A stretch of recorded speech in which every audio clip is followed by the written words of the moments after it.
On va parler de l'UFC 273. Merci à tous de nous suivre. On est en direct sur Twitch. Je le rappelle, ce soir à partir de 4h du matin, on sera en live pour la main card. Et c'est très très bizarre, on ne fait que de le dire d'ailleurs, mais je suis hypé par cette carte, ça fait plaisir. Soit.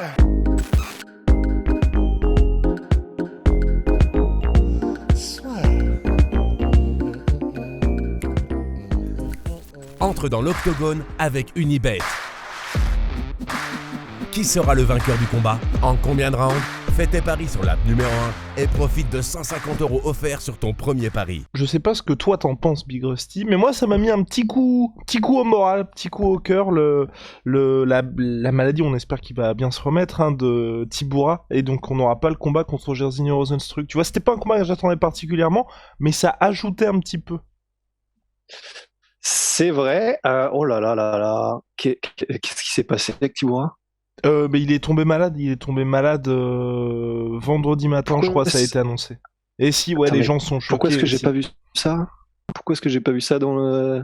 C'est nulle part sur MMA Fighting, là? I don't know, Big Rusty, I don't know. Chier.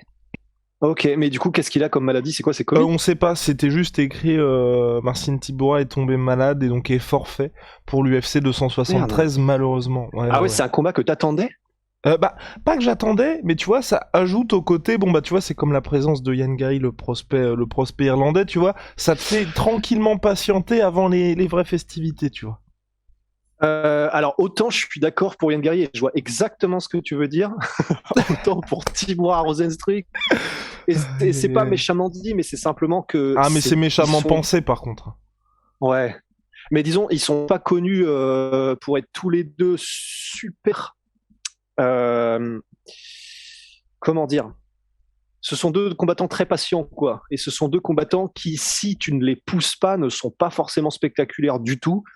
Et pour moi, il y avait vraiment moyen qu'ils nous fassent mentir, mais Tibura versus Rozenstruik, pour moi, c'était un peu un cauchemar parce que c'est deux mecs qui probablement regardaient un peu dans le blanc des yeux et pas forcément être très actifs. Après, voilà, c'est généralement quand on s'attend à des match-ups et que c'est une évidence que l'inverse se passe. Donc, exemple à l'inverse, par exemple, Ngannou Lewis ou des trucs comme ça. Mais là, pour le coup, je sais pas si c'est un combat que j'attendais beaucoup. Ah bah d'accord, mais merci. Pour Ian Gary, je suis d'accord, tu vois. On va vous faire participer dans le chat. On va d'ailleurs essayer à terme de réussir à afficher tout ce que vous proposez, mais c'est vrai que pour l'instant on est un petit peu limité techniquement, les gars. Donc Big Rusty, on a deux questions qui sont assez intéressantes. De Sayam VL, Ian Gary, il passe pas le top 10, et 42 Gaia qui ajoute, Ian Gary est surcoté. Qu'en penses-tu, Rose? Parce que c'est vrai que Big Rusty n'était pas monté dans le hype train après sa première victoire à l'UFC, où c'est vrai que si vous regardez l'ensemble du combat jusqu'à la finalisation, c'était pas si facile que ça. Ah non, c'était chaud. En fait, ça me rappelle, ça va être gratos, mais ça me rappelle un peu Paddy Pimblett, en fait, dans le sens, il y a beaucoup de hype,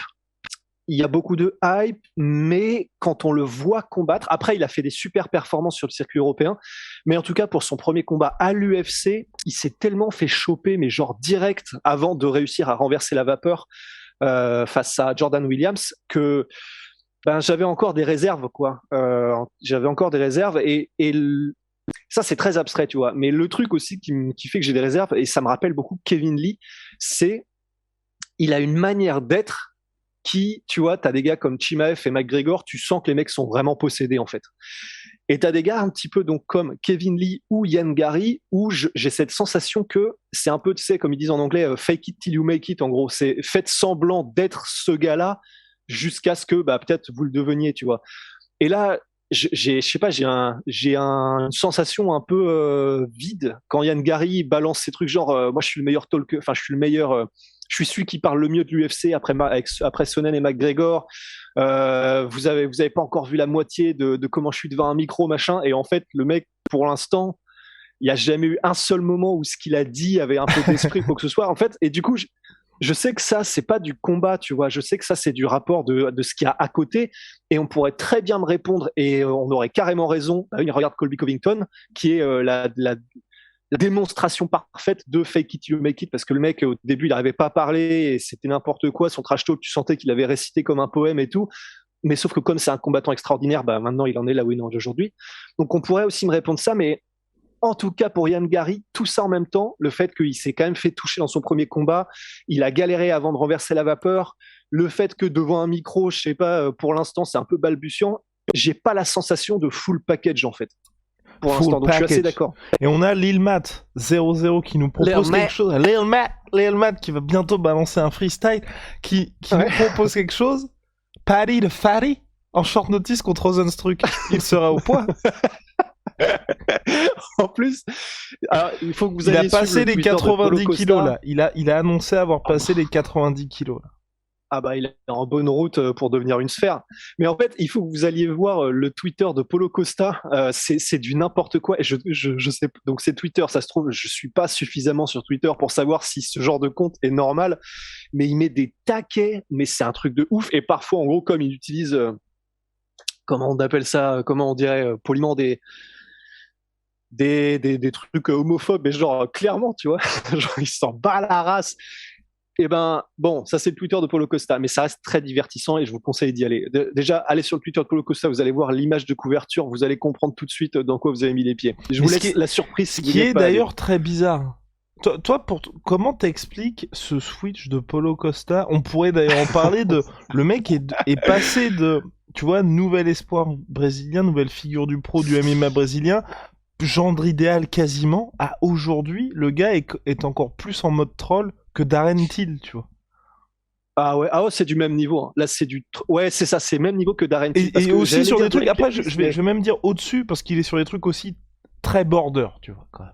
Ouais, bah en fait, il hésite pas à être politique, en fait. Alors que Darren Till, il met des mèmes parfois dégueulasses. Enfin, tu sais, c'est genre des trucs, genre de after sex, des machins, enfin des trucs avec des mèmes, des visuels dégueulasses et tout. Donc c'est border dans ce sens-là. Alors que Paulo Costa, il s'en fout. Tu sais, en gros, il assume complètement ses partis pris politiques, genre publiquement, il s'en bat la race. Il assume de traiter les gens avec, du coup, je sais pas si on a le droit de le dire, même sur Twitch, mais en gros, des insultes clairement homophobes et tout. Enfin, il s'en bat les couilles, vraiment. Et c'est pour ça que après, pour Paulo Costa, je pense que c'est un petit peu comme il y a eu John Jones, il y a eu, je me souviens aussi de Mousasi, mais plus tranquille, mais il y avait eu un switch à un moment donné après le combat contre Lyoto Machida où il était en mode jusque là c'était, tu sais, genre relation publique 101, tu vois, en mode lui-même plus l'autre machin, voilà. Et après le combat contre Machida, je me souviens, il y avait une interview avec Ariel Helwani où il était en mode ouais, de toute façon, c'est un tricheur qui allait se faire enculer. Et genre, Ariel Helwani était devant en mode wow, attends, quoi? Et en gros, à partir de ce moment-là, et même Mousasi se barrait tout seul en mode ouais, vas-y, maintenant, je m'en bats les couilles. Et à partir de ce moment-là, c'est devenu le Mousasi qu'on connaît aujourd'hui où le mec dit ce qu'il pense, il s'en fout, etc. J'ai l'impression que il y a des switches comme ça chez les combattants. John Jones, pendant un moment, il y a eu une période de la carrière de John Jones où il essayait de limiter au maximum les potentiels dérapages, où il essayait de se faire passer pour, tu sais, bah justement le gendre idéal ou machin, poli, enfin tu sais, vraiment essayer d'en faire le garçon parfait. Et après, il y a eu un switch avec Daniel Cormier où c'est devenu le John Jones tel qu'on le connaît aujourd'hui. Bah, j'ai l'impression que Paulo Costa, c'est un peu ça. Genre début de carrière, parce que voilà, on te dit et tes managers te disent, voilà, pas de bêtises, fais attention à ce que tu dis. Voilà, faut quand même, faut savoir que l'UFC regarde aussi ce que tu fais, ton profil, si t'es dangereux ou pas avant de te prendre machin.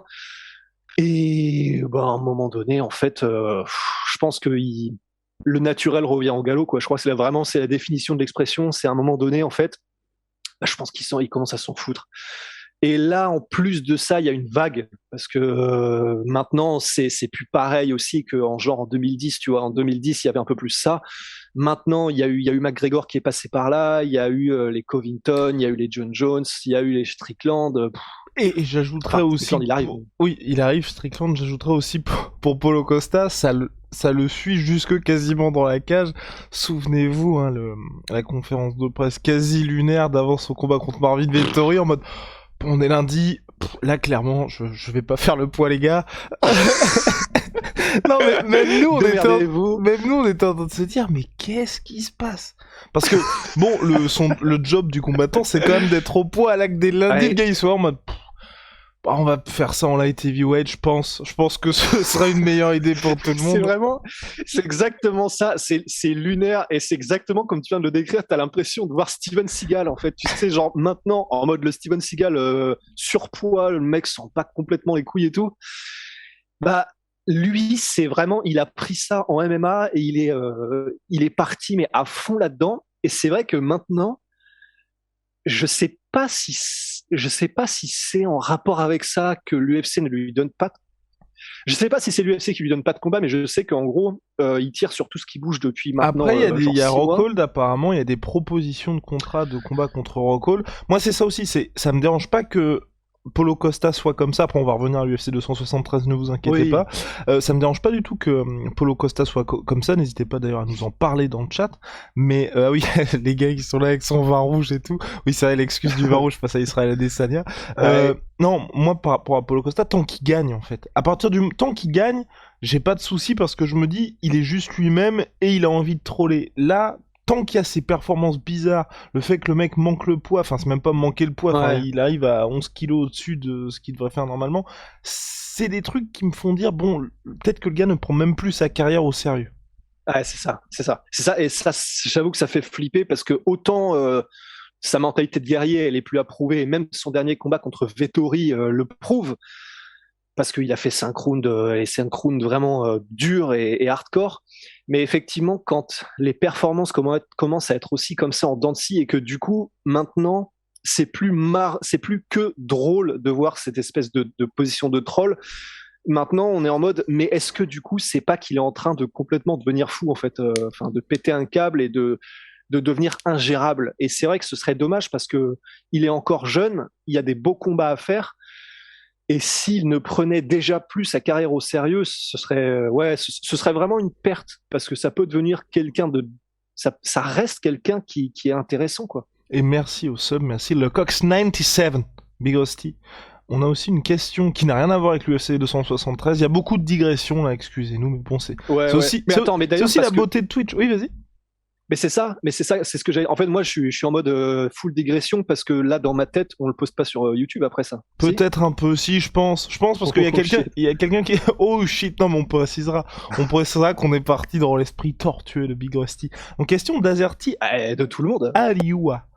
Yo l'équipe, dose de la sueur qui fait plaisir pendant le ramadan. Petite question, le MMA dans des arènes NBA à 20 000 personnes ou dans des lieux mythiques du sport à 100 000 personnes. Par exemple, Croc Park pour McGregor. Qu'est-ce qu'on en pense ? Bah, on en pense qu'on est très très chaud, les gars. De toute façon, après je vais laisser la parole à Big Rusty. Les arènes NBA, c'est déjà ce qui se fait à l'UFC. Chaque fois qu'ils vont, par exemple au Madison Square Garden, au Barclays Center et dans beaucoup d'autres salles, T-Mobile Arena accueille aussi des matchs de basket. Ils sont généralement dans des arènes NBA avec 20 000 places, donc ça c'est acquis, c'est acté.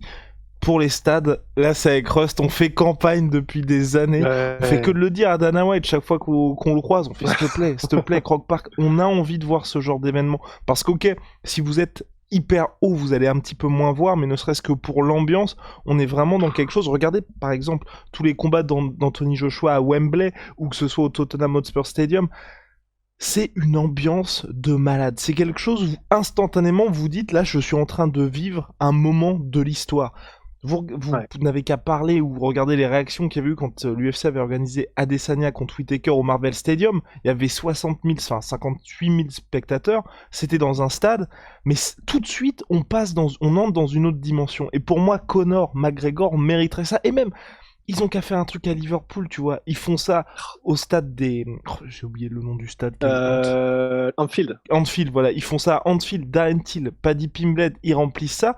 Pour moi, ça n'a pas besoin, en fait, d'être pour un titre, mais c'est juste que, instantanément, t'as ce côté historique, on n'y était, que n'a pas, à mon sens, les salles en dehors du Madison Square Garden.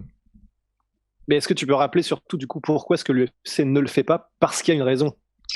Et donc on remercie déjà, merci Big Rusty, on remercie Shkunadek pour nous avoir précisé que c'était Anfield, mais Big Rusty a été assez rapide. Pourquoi c'est pas fait pourquoi ce n'est pas fait en Angleterre pour ces gros events et pour McGregor, c'est parce que l'argent est aux États-Unis, notamment l'argent des paris est à Las Vegas, mais là où Big Rusty, il y a pas d'excuse finalement du côté de l'UFC. c'est qu'honnêtement, tu fais un Darren Till et tu mets Paddy Pimblett, il n'y a pas de titre en jeu. Enfin, c'est possible de le faire. Pour moi, je pense que c'est vraiment une question aussi de, peut-être quelque part, hein, de communication, tu vois. Entre remplir l'Auto Arena tranquille, tu fais tes 4 millions de billetteries, comme ça, t'as pas besoin de te casser quand même la tête à faire une communication de malade, ou remplir un stade de 60 000, 80 000 places, c'est quand même une autre mayonnaise. Et puis aussi, tu peux pas mettre les places, je pense, aussi chères qu'à l'Auto Arena. Ouais. Je pense que l'UFC a pas envie, tu vois, d'avoir toute une grosse campagne de com à ce niveau-là. Mais c'est chiant, parce qu'on passe à côté d'événements qui pourraient être, mais, légendaires de chez légendaires, tu vois. Mais d'autant plus qu'on l'a déjà vu, quoi. Parce que à nous, on n'était pas encore aficionados du MMA à ce moment-là, mais quand le Pride faisait des shows à 100 000 personnes au Japon, maintenant, quand tu re-regardes les vidéos et quand tu re-regardes les entrées, les combats, en plus, bon, c'est encore différent parce que le public japonais, il est beaucoup plus silencieux, il est beaucoup plus, il a une manière de réagir qui est différente, donc ce sont pas les mêmes atmosphères, mais juste pour visuellement en fait, juste voir des combats entre légendes qui se passent lorsque tu sais ils font des plans généraux, des plans, des plans larges de l'arène avec et tu le sens que c'est 100 000 spectateurs parce que le truc t'as l'impression de voir de la science-fiction en fait tellement il y a du monde, tu vois, genre tu sais dans certains films où genre ils te disent ouais il y a 500 000 personnes qui sont dans le stade machin, tu sais t'as un peu cette impression tellement c'est gigantesque dans les dimensions. Et voilà, 20 ans plus tard, où on en est encore là, on se dit putain, c'était incroyable, avec les tambours qui arrivent et qui présentent les combattants, avec, cette impression genre de pharaonique, ça reste dans le temps et c'est clairement aussi ce qui a fait que le Pride est devenu aussi légendaire, c'est ce décorum en fait. Et le fait qu'on se prive de ça, parce que c'est même pas de le faire à tous les events, parce que c'est vrai que par contre au Pride, c'était quand même très souvent des events gigantesques. Donc c'est même pas forcément de le faire à tous les events, mais au moins genre 1 ou 2 par an, que ce soit dans ces cadres-là, quoi. Mais oui, et c'est possible, Et c'est possible. Quand on se dit ouais, que c'est Canelo possible. Alvarez arrive à remplir le Cowboy Stadium contre Billy Joe Saunders, Conor McGregor peut aisément remplir le stade de Las Vegas, enfin et même le stade aussi au Texas des Cowboys, putain. C'est à Ouais. Dallas, je crois. Ouais. Je crois que c'est à Dallas. En tout cas, A-Wire 935 qui revient, mais A-Wire, envoie-nous un message. Tu as bien mérité ton pack BMF Onae, parce que monsieur Wow. mérite d'être régalé, donc envoie-nous un message sur Instagram. On va s'occuper de tout ça. Donc A-Wire 935 qui précise 17 millions de billetterie à la T-Mobile Arena pour Khabib McGregor, 11 millions de dollars contre Donald Cowboy Cerrone. À partir du moment où vous faites ces sommes-là dans des salles de 20 000 places, pourquoi vous emmerdez à aller dans un stade, sachant que là c'est important Big Rusty cette précision, parce que si on regarde Canelo contre Billy Joe Saunders, au niveau de la billetterie, donc pour info il y avait 70 000 spectateurs pour ce combat là, donc il s'est donc déroulé à l'AT&T Stadium, donc d'Arlington au Texas. Au niveau de la billetterie, tac, oui. 70 000. 70 000, vite. Ça fait rêver, hein, parce que l'UFC n'a encore jamais fait 70 000. L'UFC n'a jamais fait ça. Son histoire. Et voilà, et au niveau... Maximum 59 000. Et c'est là que c'est dingue. Il y a eu donc 70 000 spectateurs, le stade était plein, ils ont fait 9 millions en billetterie. Waouh! Voilà, monsieur. Ah ouais, effectivement. Et donc là, je pense que vous comprenez aussi pourquoi est-ce que l'UFC n'est pas forcément enclin à aller dans un stade, parce que ils font le double, même plus du double, pardon, je raconte n'importe quoi. Ils font le double. si, 9 et 9, 14. Ouais. si. T'as bien fait de sortir la calculette. Mais mais c'est ils fou, font le double en fou. étant dans une salle qui fait plus de 3 fois moins là pour le coup. Non, c'est vrai que c'est de la folie. Et encore une fois, c'est là où c'est terrible, mais c'est que c'est un peu, moi, ça me rappelle un petit peu au niveau du parallèle, tu vois, certains événements où on sent que l'UFC clairement ne fait absolument pas d'effort pour promouvoir la carte, le combat, les combattants. À l'époque, c'était Demetrius Johnson, mais il y en a eu plein d'autres. Et en fait, tu te dis, mais pourquoi, mais faites-le, c'est dommage, il y a moyen de faire des trucs historiques. Mais en fait, le problème, il y avait eu pareil pour genre Nick et Nate Diaz pour l'UFC 209, tu vois, il y avait un truc à faire, il y a eu des discussions où ils n'ont rien fait. Mais en fait, du coup, le problème, c'est ça, c'est qu'on en revient toujours à la même chose. Mais en fait, eux, pourquoi ils le feraient? Ils ont une progression qui est tellement monstrueuse que, en gros, leurs actionnaires font des marges, mais de porc à chaque fois. Ils explosent tous les compteurs de quelle que soit la métrique que tu prends de progression en termes de marge financière. Donc en fait, pourquoi est-ce qu'ils feraient ça, sachant que leur objectif c'est d'abord et avant tout le profit, et tant mieux si ensuite ça fait quelque chose d'extraordinaire, et avoir un décor extraordinaire, ça fait partie de ce qu'on demande et du succès de l'UFC. Mais à partir du moment où ils font ça, c'est pas non plus le strict minimum, ils font quand même des trucs extraordinaires, mais ils n'ont pas besoin de faire l'extra step pour avoir ce succès-là monstrueux et rentrer dans leurs frais, et même bien plus encore. Bah en fait, c'est vrai que je suis Dana White, ou je suis Hunter Campbell, ou je suis, je sais pas, Harry Emmanuel, ou je ne sais pas qui prend les décisions à la fin, tu vois. Bah en fait, pourquoi prendre plus de risques? Pourquoi se faire un peu plus chier, sachant que de toute façon, tu vas faire carton sur carton sur carton en restant avec ce modèle-là et sans faire ce dont on est en train de parler, tu vois. Pour eux, moi, ça me fait chier en tant que fan, mais je me dis, ouais, pour eux, ça a du sens, quoi. Voilà, mais dommage pour nous. Messieurs, revenons à nos moutons. UFC 273. N'hésitez pas à envoyer vos questions. Rusty, toi, est-ce qu'il y a quelque chose que tu as tiré en particulier de la pesée ou pas du tout? Des pesées cérémonielles? Ouais. Oh, pas spécialement. Là, c'est juste frustré. Je sais pas pourquoi. Du coup, là, ils font beaucoup plus gaffe. Pendant la conférence de presse, ils ont empêché Sterling et Yann de faire le stare down.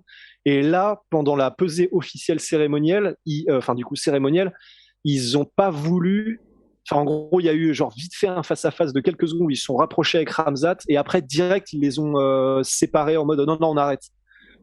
Et ils sont plus frileux qu'avant, là, où c'est moi. Ouais, et moi, ça m'a frustré. Depuis qu'il y a eu, c'était Jeremy Stephens contre ouais. Où ils s'étaient collés les cervicales, ouais. Là, où ouais. Et depuis ce moment-là, ils sont assez, ouais, voilà, c'est ce que Home FF nous dit.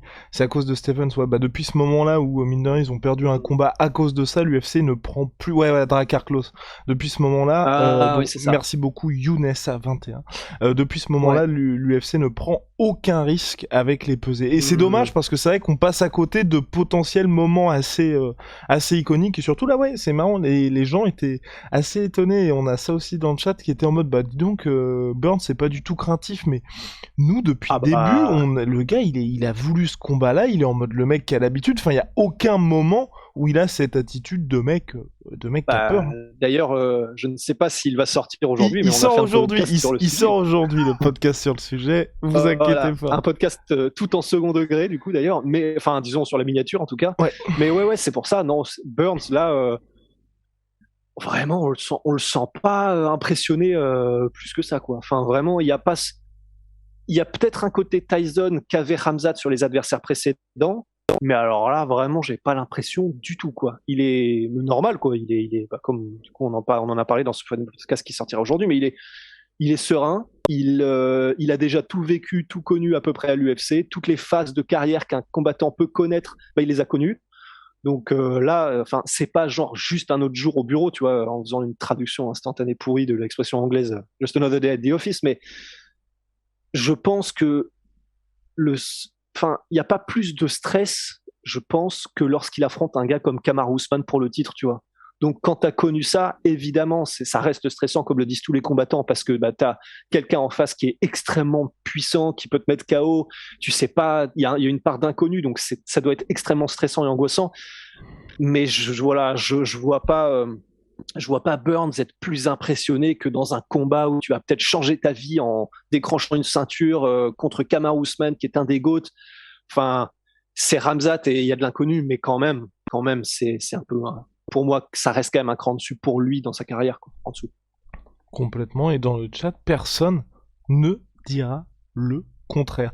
Les gens sont en train de donner... les gens sont d'accord aussi. Ouais, et puis les gens sont en train de donner leurs petits pronos, là, leurs petits promos. Vas-y, donne quelques petits messages. Quelques petits messages, donc Almor, Khamzat est devenu grave tendu à partir du moment où Burns s'est moqué de sa façon de parler. De la nervosité, ou plutôt de la motivation pour en découdre, pour l'interrogation.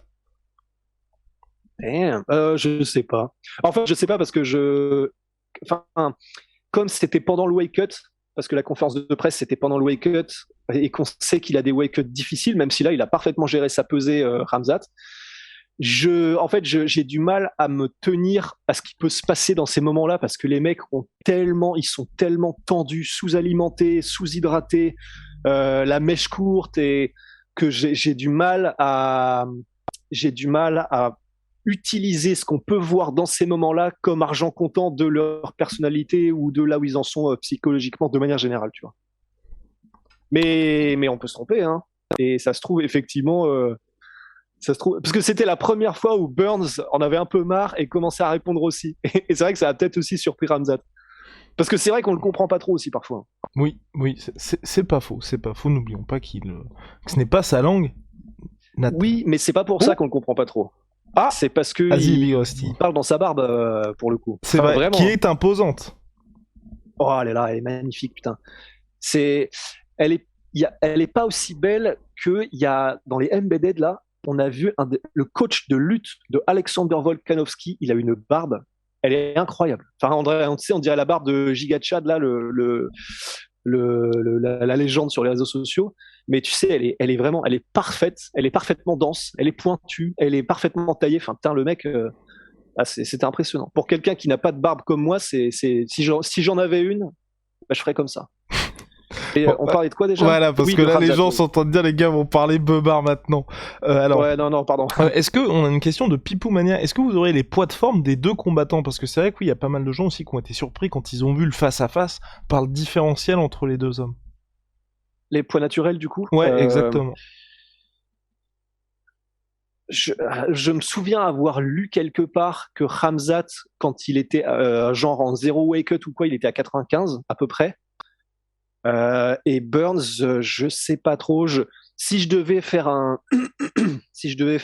comme ça, comment on appelle ça, enfin, essayer de deviner, je dirais qu'il est peut-être aux alentours de 80, 88, un truc comme ça, peut-être dans la vie de tous les jours, peut-être 88, 90. Et sachant que c'est quand même important à dire, hein, c'est que ce soit Burns ou Khamzat, il se laisse jamais aller. C'est un poids de tous les jours et de forme, mais avec les gars qui s'entraînent en continu. Et c'est quand même important. Ouais. Et puis, enfin, en fait, je dis entre 88 et 90 pour Gilbert Burns. En fait, parce que je raisonne dans ma tête, je sais pas pourquoi j'ai fait ce calcul par rapport à Nassourdine Imavov, et quand j'étais avec lui du coup à New York, lui, il pèse à 84, mais son poids naturel est environ aux alentours de 90, mais je sais que c'est un entre guillemets plutôt petit middleweight, enfin en tout cas dans le gabarit. Nassourdine, dans son poids de forme de la vie de tous les jours, il est en dessous de la plupart de tous les middleweights. Et je pense que en termes de poids naturel, je pense qu'il a probablement à peu près le même si c'est pas du tout la même morphologie que celui de Gilbert Burns. C'est pour ça que je pense qu'ils sont à peu près au même niveau, donc entre 88 et 90. Nouvelle question de Lil Matt. Un avis sur le combat légendaire et attendu par la terre entière, Mackenzie Dern versus Tecia Torres. Shit. Vas-y, attends. Est-ce qu'on peut, Uno reverse card. Est-ce qu'on peut demander ce que les gens en pensent le temps que je fasse semblant de me former une opinion sur un truc dont j'ai aucune idée? Qu'en pensez-vous, les gens? Mais je trouve ça très bizarre que l'UFC mette ce combat aussi haut, en fait, tu vois. Sur la carte. Mackenzie Dern, je pense. Mais qu'elles étaient aussi, autant mises en avant, parce que Tecia Torres, ça fait quand même un moment qu'elle a toujours sa chance et qu'elle n'arrive pas à passer justement ce step pour devenir celle qui va avoir le title shot, tu vois. Et c'est pour ça que moi, personnellement, ce combat-là m'intéresse pas tellement. Et surtout qu'il soit placé aussi haut sur la carte. Quand on se souvient que, mine de rien, Manon Fiorot était placé sur les prélims il y a quelques semaines. Ouais, c'est ça. En fait, moi, ce qui fait que c'est vrai, j'ai pas forcément grand intérêt non plus, c'est que après, il y a aussi des appétences particulières. Personnellement, je préfère, enfin, je suis un peu plus versé dans le striking, et du coup, quand je sais que Mackenzie Dern, voilà, debout, c'est pas, elle a un bon jab, mais c'est pas ouf, quoi, du tout. Et du coup, comme il y a de grandes chances que le combat se passe pour une partie ici, parce que Teixeira Torres, du coup, probablement n'aura pas envie d'aller au sol avec Mackenzie Dern, parce que c'est, voilà, Mackenzie Dern, on le rappelle, la prodige du jiu-jitsu brésilien, et du coup, c'est probablement là qu'elle veut arriver à chaque fois dans ses combats, parce que c'est là qu'elle tue tous ses adversaires. Mais du coup, si ça se passe debout, en fait, comme ça va peut-être pas être super ouf techniquement, en fait, mon cerveau automatiquement passe à autre chose, en fait. Mais ce qui est pas malin, enfin, ça se trouve, ça va être magnifique, je sais rien, tu vois, mais. On a Ben qui nous propose une analyse vraiment pertinente. Elle a un bon jab, mais aussi un bon boule. Oui, j'en étais sûr. C'est pas bien de faire ça, messieurs. Et sinon, globalement, on va, vous allez du côté de. Et vous êtes sérieux, les mecs? My God. Vas-y. Non, je ne vais rien dire non, du tout. C'est PG-13. Ah là, c'est PG-18, monsieur. PG-18. C'était sûr, de toute façon. Mais attends, ça nous permet de dire aussi que. Oui, c'est peut-être pour ça qu'elles sont placées aussi haut, d'ailleurs. Bah ouais, enfin, tu vois, et là, je pense qu'il y a des grandes chances qu'on soit, comme on dit, entre mecs, pour ne pas utiliser une expression plus vulgaire dans ce Twitch. Mais au-delà même de la blague, on le sait, et c'est pas forcément que par rapport aux meufs, c'est aussi par rapport aux mecs. Mais quand les gars ont qui sont beaux gosses, qui ont du style, bah généralement, je pense à Alan Jouban par exemple, tu vois, pour les mecs, bah ils sont très mis en avant. Par exemple, maintenant il a son poste sur ESPN et tout ça, et même quand il était combattant, il avait beaucoup d'attention qui était portée à lui parce qu'il est beau gosse. Il est très bon combattant, mais parce qu'il est beau gosse. Et pour les filles, bah évidemment c'est pareil. Une fille comme Mackenzie Dern, une fille comme même à l'époque Miesha Tate. Miesha Tate, je pense à la meuf qui twerk, la pote de Masvidal. Oui, Valérie Loureda. Valérie Loureda. Ben elles le savent que trop bien. Il y a Jessica Rose Clark aussi qui est très jolie.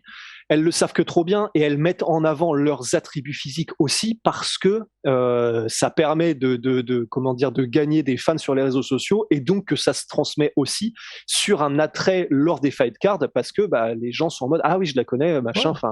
Et puis il y a Toto Amatresse qui disait Sage Northcutt à l'époque aussi. Ouais, absolument. C'est pour ça que, au-delà de la blague, bien sûr que le physique avantageux aide l'avancement d'une carrière. Et ben voilà, parfait. Big Rusty, je pense qu'on a fait le tour là sur cette UFC 273. Ouais, super. ça n'a été que des digressions. En fait. Que des digressions, parce qu'après, enfin. D'un autre côté, on a quand même fait le tour à chaque fois sur. C'était lundi lors de la preview avec Chris. Sur, oui, c'est pour ça. Notre petit podcast, on a fait toutes ces analyses techniques. Donc n'hésitez pas à aller voir ça. C'est sur YouTube et puis toutes les plateformes de podcast, Spotify, Apple Podcast, Google Podcast et j'en passe. On a parlé d'Aljamain Sterling contre la revanche contre Petr Yan. On a parlé de Korean Zombie contre Volkanovski. Voilà, là c'était une petite discussion entre nous pour notre retour sur Twitch. On sera de retour à 4h du matin. Cette nuit pour la main card, Big Rusty. Ouais, et il y a un dernier truc que je voulais dire. Il faut rendre les honneurs. C'est pas moi qui l'ai dit, mais en gros, j'ai écouté le podcast de Jack Slack, qui est c'est un excellent analyste anglophone. Et en gros, il disait un truc qui était très intéressant et qu'on n'a pas dit dans nos analyses. C'est la meilleure chose que pourrait faire théoriquement Gilbert Burns, même si lui-même Jack Slack n'y croyait pas parce qu'il était en mode, mais on l'a jamais vu vraiment mettre en place des game plans intelligents et les suivre. Mais il était en mode, là, ce qu'il faudrait que fasse Gilbert Burns pour vraiment maximiser ses chances, c'est un truc en mode Holly Holm versus Ronda Rousey où il ne va pas au contact les premières secondes et justement, il essaye pendant au moins un round d'être évasif, de reculer et d'échapper plutôt à Khamzat qu'autre chose pour essayer justement de diffuser un petit peu les minutes où probablement il est le plus dangereux. Et c'est très intéressant, c'est vrai. Si jamais ça se passe, voilà. En tout cas, lui l'avait vu et voilà. Faut le dire parce que ça peut être une hypothèse qui se passe et de laquelle on n'a pas parlé. À voir s'il se passe ça. Allez, messieurs dames, big shout out à ma sweet pea, moins 38% sur tout MyProtein avec le code la sueur Venom, sponsor de l'UFC, sponsor de la sueur. À ce soir, et oui, vous inquiétez pas, on va annoncer les prochains Twitch, on va essayer d'être un petit peu plus pro avec tout ça, en tout cas ça nous fait plaisir, et puis surtout d'essayer d'un peu plus vous faire participer, parce que bon, là il y a un petit peu d'interaction, mais c'est vrai que ce serait mieux si on pouvait afficher les commentaires, et puis en faire passer quelques-uns de temps en temps, pour nous poser les questions. Allez, salut messieurs, salut Big Rusty, See ya.